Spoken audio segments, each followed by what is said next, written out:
Good morning students, this is the sixth video of the chapter Nationalism in India.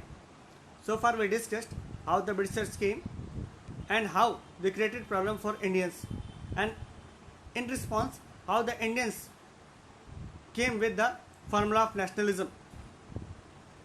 We started our discussion with the non-cooperation movement, and we came to understand that why non-cooperation became popular and how the different groups of society responded to the non-cooperation movement, how the different groups took the movement in their own way.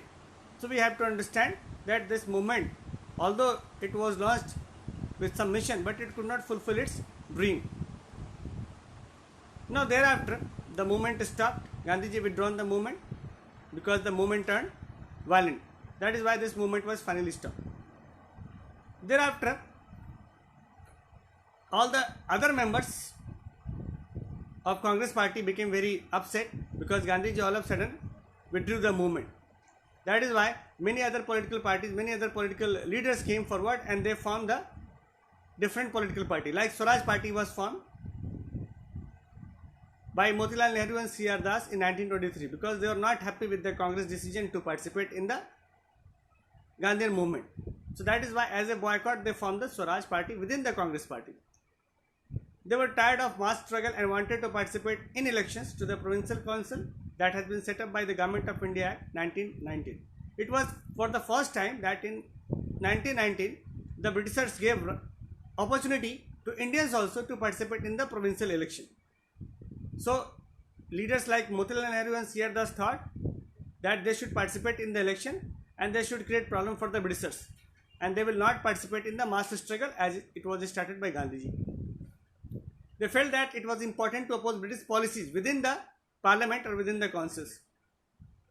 Here they could reform, they could ask for reform, and here they wanted to keep the anti-British spirit of the people alive since non-cooperation movement was suspended. So by establishing Swaraj Party, they wanted to keep the spirit on of the Indians against the Britishers. Now, two major development in the Indian politics was there around late 1920s, and in fact, two important factors were there. The first one was the worldwide economic depression, which started in the 1920s, and the next one was the Simon Commission. So, two important incidents took place, and that finally gave birth to the next mass movement. We have to understand that agricultural prices began to fall from 1926 and collapsed after 1930. Demand also decreased to a great extent, and peasants found it difficult to sell their harvest and pay their revenue. Next one is Simon Commission. We need to understand here. Simon Commission was appointed and came to India in February 1928. It was appointed to look into the working of the Government of Indian Act 1919 and to suggest further reform in the system of administration. So we need to understand the Simon Commission of India was established. In fact, it was established in the February 1928, and it was appointed to look into the working of the Government of India. We need to understand a special type of commission was established by the Britishers. That was known as Simon Commission, and its basic objective was to suggest some reforms in the Indian administration. But it was opposed. It was opposed. But why it was opposed? It was opposed because this particular commission was not having any Indian in it. All the members were white men. And it did not provide any hope to the Swaraj to Indians. It told it was not going to give any ray of hope for the Indians to go on with the idea of Swaraj. And in fact, this particular commission became useless commission here. Now, in the same way, we need to understand in 1929, Lahore Congress also took place. The Lahore session was held in Lahore.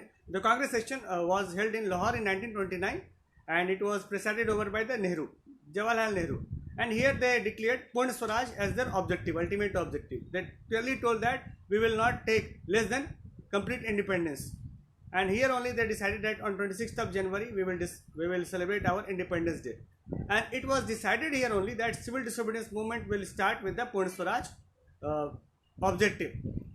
So here we need to understand here that Lahore Congress of 1929 and here Simon Commission, they played a very decisive role. They laid down the path for the next mass movement, that was civil disobedience movement.